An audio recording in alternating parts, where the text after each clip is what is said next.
Sure, yeah. Hi, I'm Ashley. I'm an alcoholic. My sobriety date is January 17th, 2011, and Park Crest is my home group.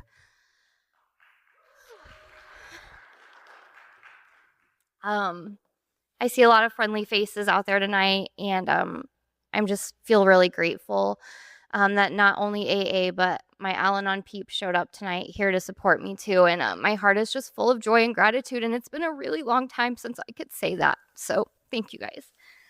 Um, so fuck, here we go. All right. Just a few disclosures. This might run a little over. Feel free to leave at any time. I will not be offended. Second, I cuss sometimes a lot. Third, I'm going to talk about some pretty heavy topics as they relate to my alcoholism and my recovery from alcoholism.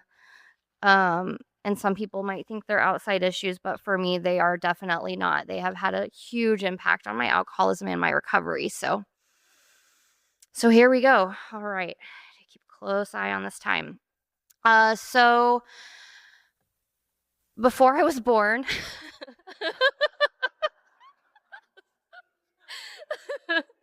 they're laughing because I made a joke that like I was doing this in my head and it was like 20 minutes before I was born. So I was like, I got to cut all that out. But my mom was 18 when she had me and she did not want to have a baby. That was not on her to-do list. And, lucky for me, I guess, not so lucky for her. My grandpa was uber religious and said like, we don't abort babies. It's not like a thing that we do. So you're going to have this baby or we'll disown you and you'll be homeless. So begrudgingly, she had a child. And my dad died when I was younger. So it's weird how you kind of like idealize a parent that died when you were young. And then like later on, when you're like processing that shit during therapy, and Mary Beth was supposed to be here tonight, but she's sick. You're processing that stuff. And he's not quite as perfect as I thought maybe that he was. But anyway, so I was born and my mom had a rough childhood too. She grew up poor. Like they didn't have running water. They used an outhouse. They heated up water on a wood stove. And her siblings, my biological grandmother took off with her siblings and married a felon who then sexually abused and physically abused all of her siblings. My mom chose the house in the woods with no running water, and it was probably the best choice. But so I was born and my dad and my mom got married right after I was born because again, sin, you got to get married. So that lasted a couple years and he cheated. He could not keep it in his pants for lack of a better terminology, but like he was a narcissist. And when I look back over the years with my dad, like my memories are like him waxing his Corvette and looking at his motorcycles and lifting weights and spreading baby oil on his body and tanning, and us like going out to pick up 17-year-old lifeguards at the pool when he's like 40. So those are the real memories of my dad that I have. And so that didn't last. And she quickly met another alcoholic, moved us into the middle of nowhere with that guy. And he was very abusive. And all I remember from that time was him like punching holes in the walls, breaking shit, choking her. And like I didn't really learn from that. Like, don't move into the woods with a guy you don't know.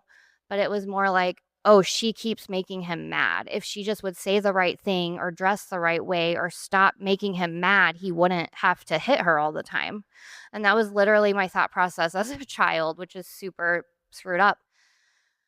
And I just remember like begging her to leave. And I don't know if any of you have been in like an abusive codependent relationship. Surely maybe one or two of you out there. But the way it goes is they get in a fight. She says, we're leaving. We jump in the Jeep. I'm so excited. Finally, we're going to leave. He comes running out, down the driveway on his hands and knees saying, oh my God, please don't leave. The only reason I hit you is because I love you so much. If I didn't love you so much, I wouldn't have to do these things to you. Please don't leave. I'll kill myself if you leave. So we would, go back in and we wouldn't leave.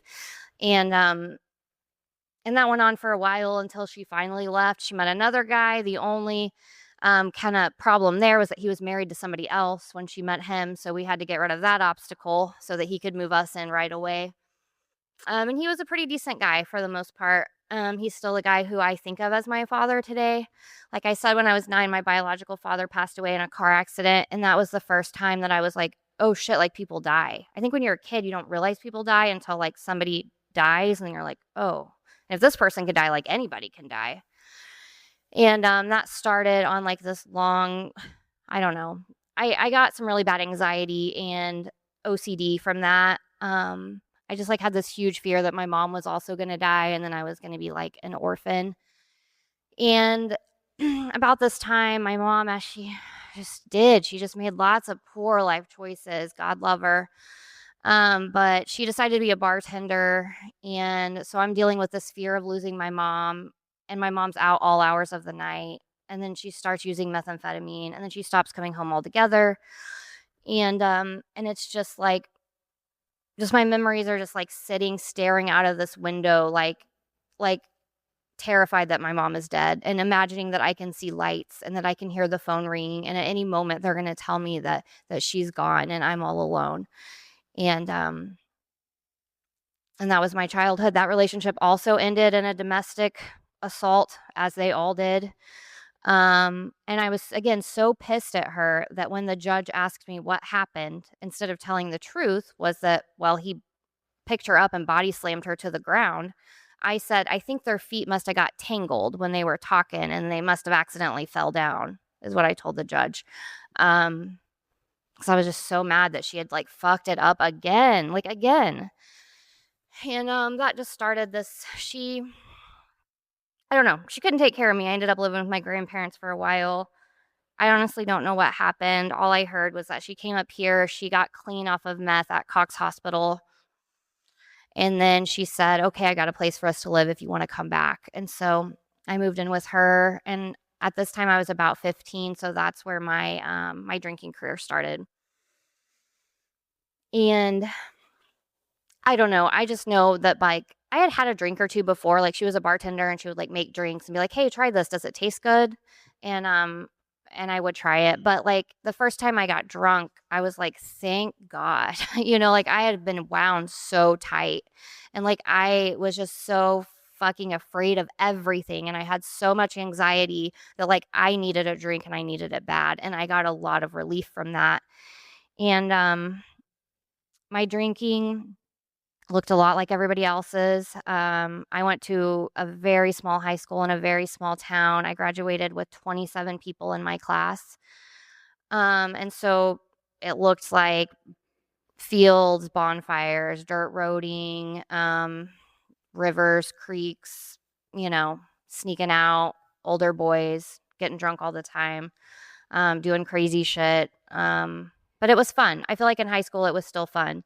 And was my drinking ever normal? No, but it seemed like the people I was running with, like, it wasn't all that abnormal either. And so I got out of high school and I had some kind of epiphany that like I got to get the fuck out of this town, or like I'm going to end up like all these people. Like I got to get out of here. And so I came up here to go to college, and that stepdad I was telling you about, he had remarried a woman who's like an angel on earth, and she said that she would pay for me to live in the dorms up here at Missouri State. Sorry, I'm talking really fast, but like there's just so much to talk about. For me to live in the dorms, and so I moved up here to go to college, and that's when I really started having some mental health issues. And the issue was that I didn't have access to alcohol. That was the issue. And I remember calling and saying, like, I gotta come home. Like, school's too hard. I don't like it. I don't have any friends. Nobody's nice to me. And my stepmom said, yeah, that's actually not happening. You're gonna figure it out.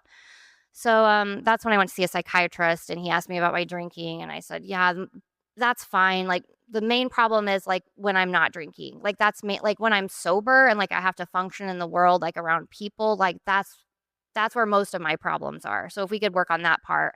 And he said, cool, gave me a script for Klonopin. And so I was great after that, I was like, thank you. So my alcoholism progressed as it did, and I started mixing that medication with alcohol and blacking out, and the blackouts kept getting longer. Like I would lose like 7 hours of time. I just had no idea what had happened.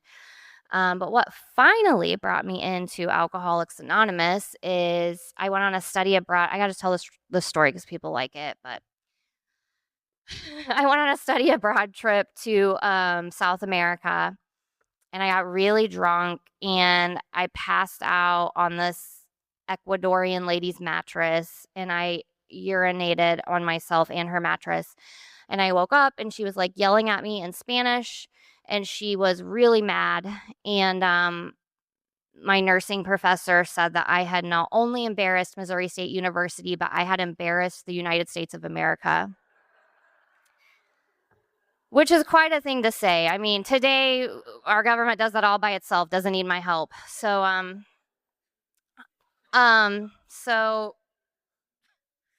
anyway, so that began my journey into AA. She said, "Look, we're not going to kick you out of the program, but you're on something called professional probation, and you're going to follow all these rules, and you're going to see a substance abuse counselor, and you're going to like not drink and do drugs, and you're going to like be good." And the substance abuse counselor heard my story and immediately sent me to AA. And I showed up over there at TGIS, and some nice gentleman, I think he's still around, Dennis, said, got Gayla on the phone and said, I got a live one for you. I'm bringing her right over. And I followed that man over here, and he introduced me to Gayla. And man, I didn't get sober right away, but I don't even remember a lot of the beginning. Like, I remember I was still taking a lot of Klonopin, and I could only stay sober from alcohol like 3 days. Like, as soon as Thursday hit, I could like maybe stay sober Monday, Tuesday, Wednesday, maybe. But then like Thursday would hit, and then I would drink, and then I would get a white chip on a Monday, and. And I was hanging out with some really cool young people, and they were having so much fun, and they just like kept inviting me to do stuff. They were like, "Hey, we're gonna go to Allie's Lake House, or we're gonna go to the Baylesses and we do that on Saturday nights, and we're gonna go do all this fun stuff." And like, I wanted to be a part of that, but I didn't necessarily want to be sober. And I remember one time Allie and Emily picked me up to go to the lake, and I said, "Oh my God, hold on, I forgot all my medicine." And they said, "I don't think you need that at the lake." And I said, "Oh, I need it everywhere." And so Gayla and I would get together and try to work steps, and I would just argue that there is no God, and this whole thing's about God, and I don't believe in God, and I'm an atheist, and I'm in a club about atheism, and I go to these meetings about how there's no God, and you could never convince me that there's a God. And like, I was just hardcore about that. And I think eventually she just said, "Look, like, this is the solution that I have to offer you. And so like, if you want to try something else, feel free, like, go do that. But like this is what we're doing here." And I said, "Okay." And so I went and did something else. I went and got a DWI. I went and got addicted to amphetamines. I went and got locked up in the Marion Center. I went and tried to commit suicide and got my benzos taken away. So I went and did a lot of things. And then finally, I was getting out of the Marion Center, and nobody would speak to me and my family. And I had spent Christmas in there. I'd spent New Year's in there, and I didn't have anybody to call. And so they gave me my phone back so I could call somebody to come pick me up. And I'm scrolling, and all I see are these like AA numbers that I had gotten. And Emily D, God love her, she must have been the first one to answer. But she got the call, and she came and swooped me up from the Marion Center, and then just kind of like didn't know what to do with me after that, And I think they took me to have pancakes with Dana and Debbie. And they said, "We don't really know what to do with this girl." And they were like, "Get her a pancake." I mean, I don't. And so, like, this time I was definitely more willing and more desperate. And I got hooked back up with Gayla, and she said, "I think we better get started on these steps quick, because I don't think you're lightly dusted with alcoholism."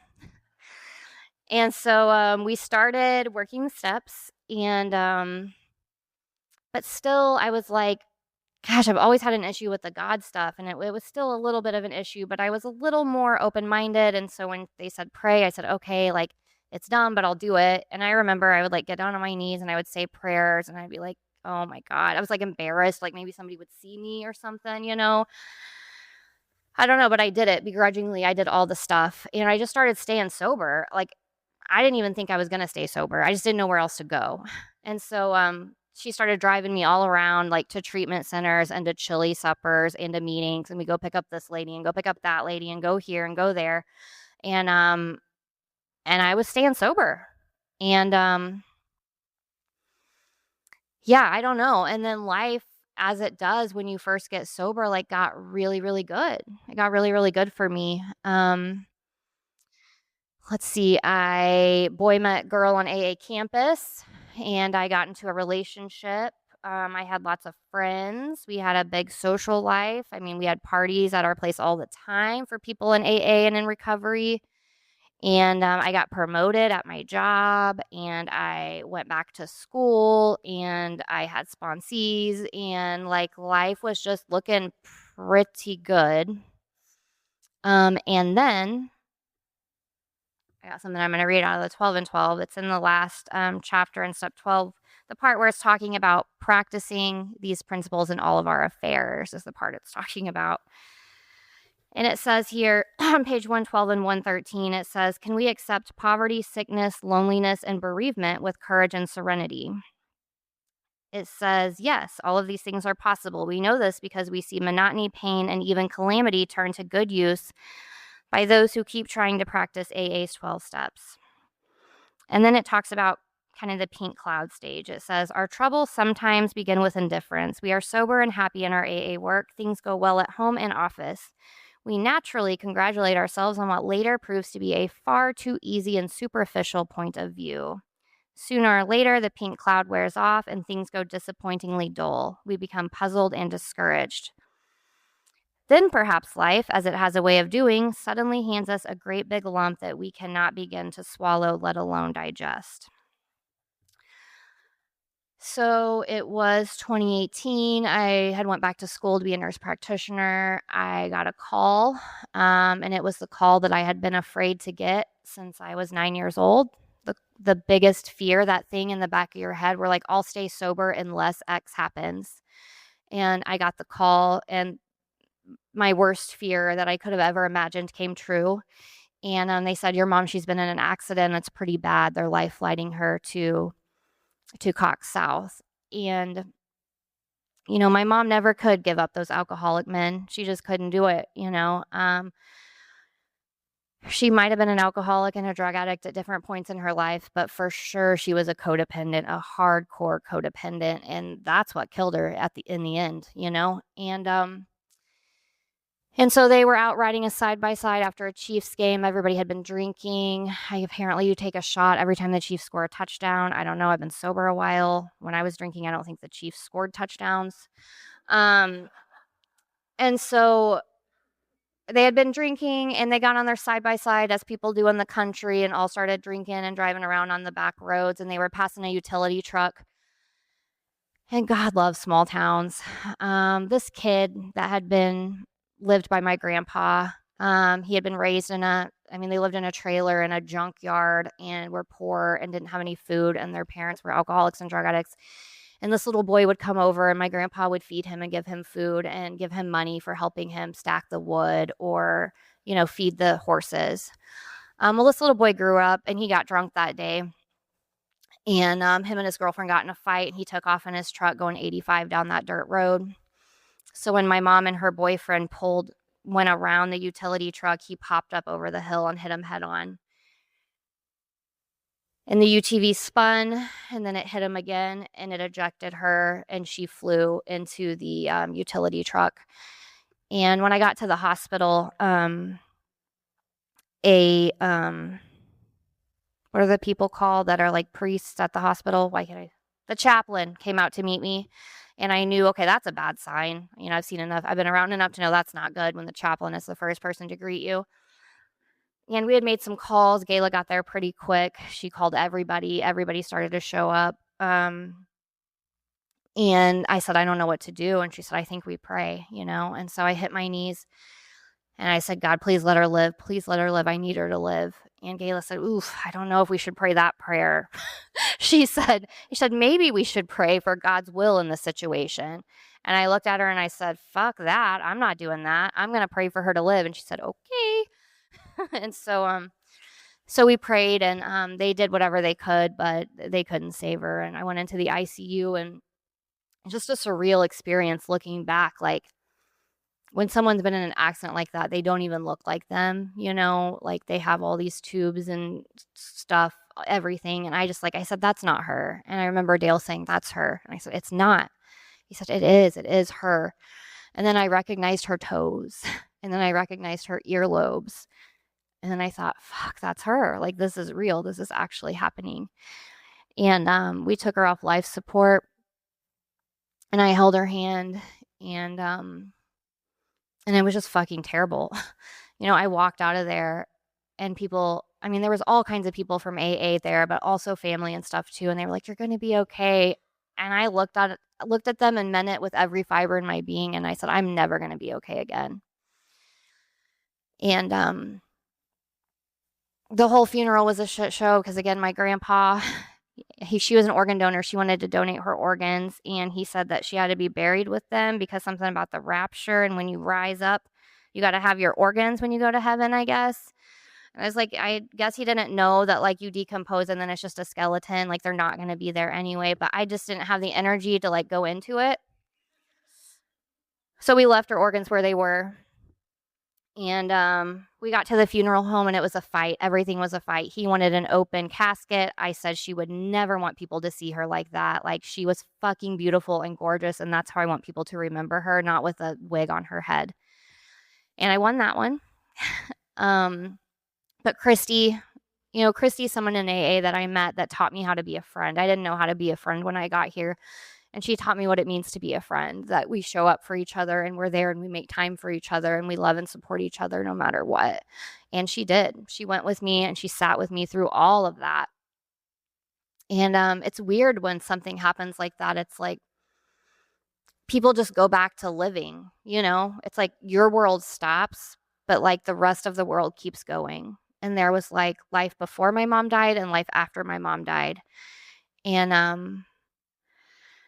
I don't know, it was just weird. And honestly, like, the only emotions I could even feel in the beginning were like anger and rage. I mean, there's denial, of course, and then there's the bargaining, but then there was a lot of anger and rage. And like, I never really even made it to sadness or acceptance. I just cycled through the first three.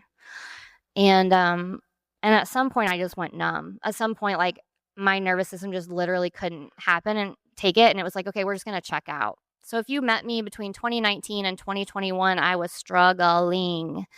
I was not a good person. I didn't give as Alexa said the other day, she said, Ashley, don't give a fuck. And that's definitely how I was at that point. I just didn't care. I was hurting. I wanted you to hurt. I was spreading pain, misery, self-pity, suffering all around me, oozing out of every pore, as they say in the book. And man, I just didn't care. And my marriage, that's a whole nother story. So in 2020, I guess COVID happened, and I went to work at the federal prison, and that's not a good environment for somebody who's spiritually sick to work in. And I met a lot of other really spiritually sick people, and I started having an affair. And when they say practice these principles in all of your affairs, I don't think that's what they're talking about. And so I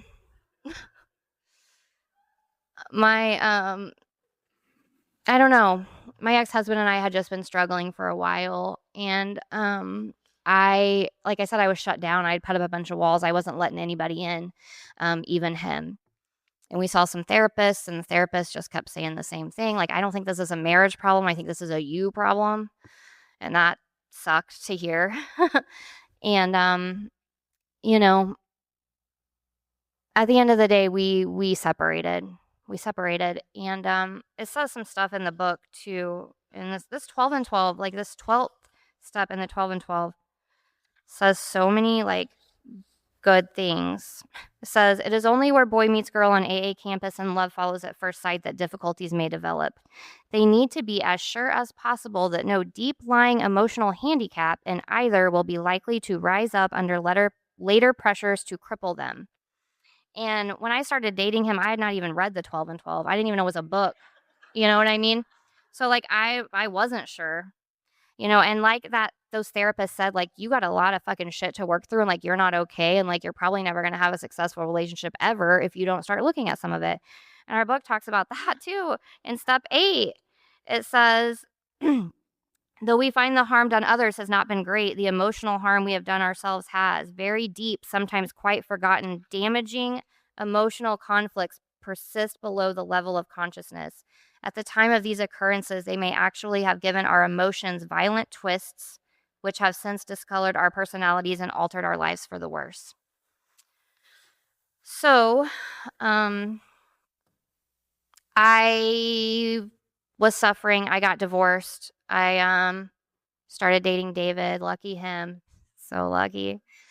Um and I decided like I was gonna try the spirituality thing again, but like I needed to go to the source. You know what I mean? I was like, I wasn't getting it here. I needed to go to Kathmandu, Nepal, to the Buddhist monastery and live with the monks just in person. That would be the only way I could probably get it.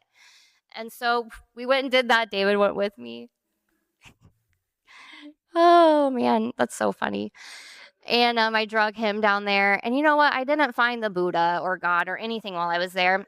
But what I did find was that I am a fan of electricity, running water, air conditioning, comfort. Yeah, makes I-44 look good, those roads in Kathmandu. And that's what I did learn. So there was a lesson to be learned there. And I got back here, and now I'm going to spend the rest of the time talking about what the last few years have been like. If you know me, you know that the last few years have been hard for me. In 2020, and I'm just going to give you like my perception of what happened, and whether that's real or not, couldn't tell you. But this is my perception of what happened. In 2023, I got COVID. And I had COVID many times before. And so I thought, no big deal. I'll be sick for 10 days and then we'll move on with life. And what happened was I had been having some shoulder pain. So I had active COVID. I went and got a steroid injection in my shoulder and it suppressed my immune system. And that allowed the virus to just take over my body. And I couldn't fight it off. And I was sick for months. And when I say sick, I mean I couldn't eat. I couldn't sleep. I couldn't hold down any food. I was so weak that I would go to get out of bed and I would just fall to the ground. Every nerve in my body was on fire. Like I was in so much physical pain. I had never felt in my entire life like this. I was in so much pain. And I would go to the hospital and I would say, look, you've got to help me. I'm dying. And they would say, no, you just have COVID and there's nothing we can do. And some people have these symptoms forever and you might not ever get better. That's what they told me when I went to the ER. So that was helpful. And then they just sent me on my way and did absolutely nothing. And I went home and I was so sick. And God, I don't even remember, but things got wild because after a while of that, I started to get really depressed. And then I started to have a lot of anxiety and panic. And then at some point, I started to have psychosis. I was sober and psychotic. So if you have never been stone cold sober with no alcohol or drugs in your body and experience psychosis where you feel like you are not in control of your brain or your body, it is terrifying. It is terrifying. And I remember I just go to the hospital and they say, yeah, same, can't help you, you know. And I called Jess one time and I said, look, I've got less than 24 hours to live. And she said, oh shoot, when did the clock start? Sometimes you just need a good friend like that. So the ER wouldn't help me, so I went to the Burrell Crisis Unit because I didn't know where else to go. And God love them, those other little girls sitting out there in the lobby, they thought I was coming off of heroin. That's how sick I was. And they said, don't worry, baby. When you get back there, they're going to give you some Suboxone. You're going to feel so much better. It's going to be okay. And I kept saying, like, I'm sober. And they, like, drug tested me, like, twice, I think. And I was like, I'm sober. I'm just crazy. I don't know. And they prescribed me some medication. And here's where things get weird for me is that somewhere along the way, like, I learned or decided or thought that, like, it's not okay to take medication to treat your mental health when you're sober in Alcoholics Anonymous. And I don't know where that message came from, but, like, I almost died on that hill. I said, I cannot take this medication, you know? And people would say, like, you're psychotic and you're suicidal, and we need to alter that a little bit. Because I would go, I can't take anything mind or mood altering. And they would go, we got to alter it, you know? And, and I just was so scared. Like, I was convinced that if I took this medication, I would relapse and die. Just 100% convinced. And I called Jess, and Jess said, I want you to put it in your hand, and I want you to thank it for a good night's sleep. And I want you to put it in your mouth and swallow it and go to sleep, you know? And I took that medicine for 2 weeks, and I started sleeping again, and the psychosis got better. And then I stopped taking it, and then I didn't relapse or die. So craziest thing. And what my therapist said and my sponsor is like, oh, you're taking medication for a purpose as prescribed to treat a condition. Like that's the difference. And like my brain couldn't get around the difference, what the difference was. And so that was really hard. And then I don't know, but a lot of shit has come up out of this. Like I mean, when I say it lasted months, really years. Really, this went on for years. Like the anxiety and the panic attacks and the depression and the suicidal and the psychosis. I mean, it lasted a good 2 years. And once I finally agreed to take medicine, it started to get better. But I was just convinced that I couldn't do it, that wasn't okay. That like, I don't know where I got it in my head that AA is supposed to fix every single problem I'll ever have in my whole life. And so when I came here with those problems and you guys said, fuck, I don't know, man, this seems serious. You should talk to somebody about it. You know, I was like, what? Like, you guys can't fix this? Like, I just couldn't even believe it. And, you know, it talks about in our book, I'm going to read this part. Some people hate this part, but I'm going to read this part. It says, this does not mean that we disregard human health measures. God has abundantly supplied this world with fine doctors, psychologists, and practitioners of various kinds. Do not hesitate to take your health problem to such persons. Most of them give freely of themselves that their fellows may enjoy sound minds and bodies. Try to remember that though God has wrought miracles among us, we should never belittle a good doctor or psychiatrist. Their services are often indispensable in treating a newcomer and following his case afterward. And I guess I missed that part. I gotta take a drink. My mouth is so dry.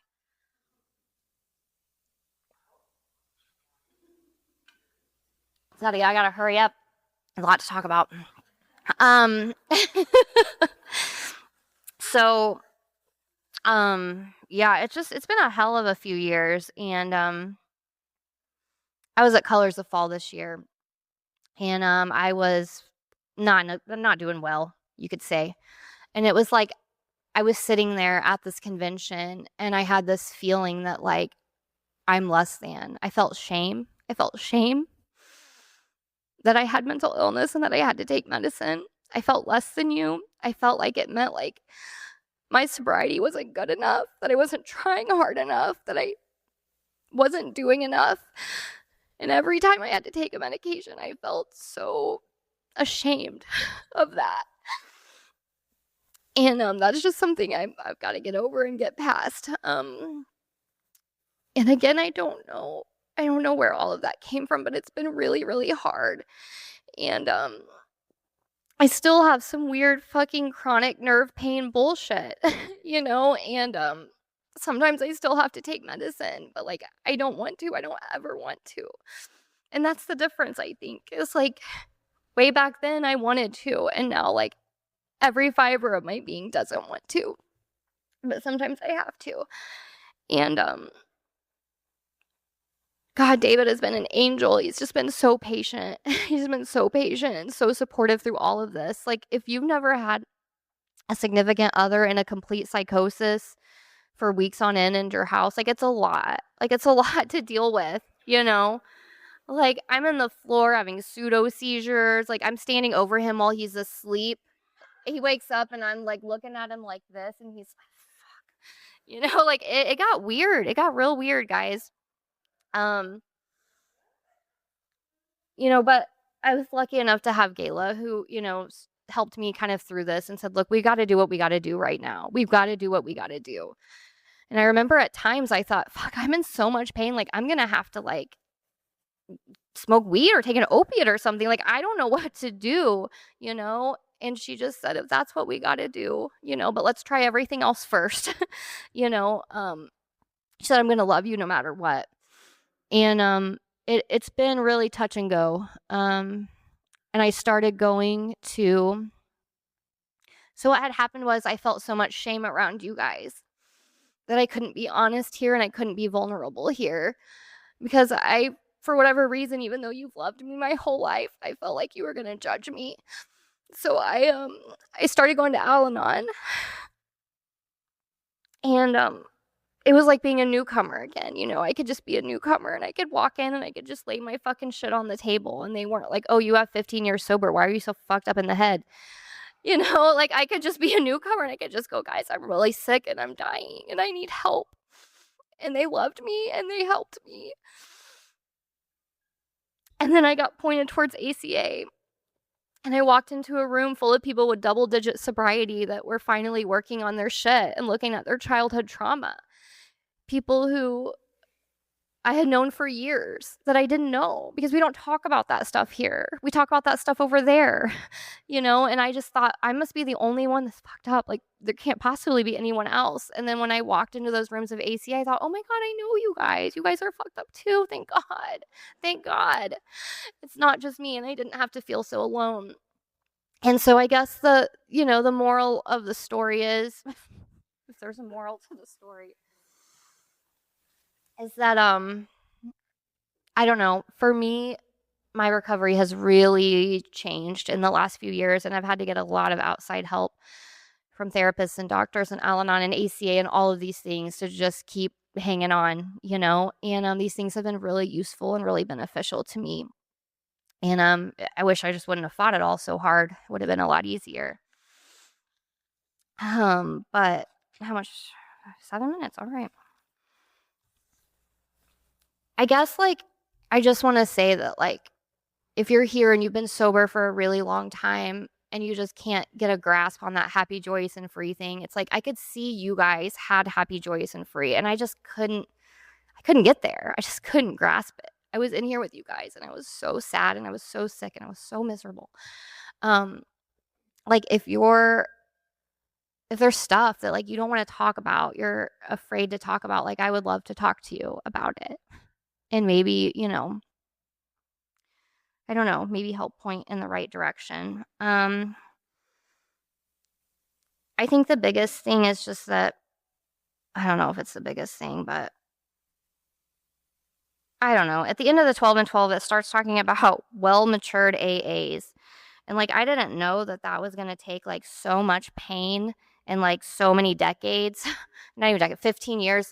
I don't know when you become a well-matured AA, but I think it's way down the road, way, way down there. So I'm just going to end with this, again, this step 12 and this 12 and 12. I just really am on that. I'm going to end with this reading somewhere in here. I'm sorry, guys. That was super heavy and sad and depressing. And I should have maybe made more jokes. I'll see if I can think of a joke. Okay,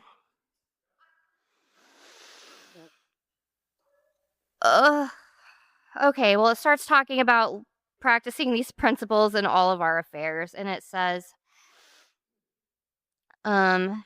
service gladly rendered, obligations squarely met, troubles well accepted or solved with God's help, the knowledge that at home or in the world outside we are partners in a common effort, the well understood fact that in God's sight all human beings are important, the proof that love freely given surely brings a full return, the certainty that we are no longer isolated and alone in self-constructed prisons, the surety that we need no longer be square pegs in round holes but can fit and belong in God's scheme of things.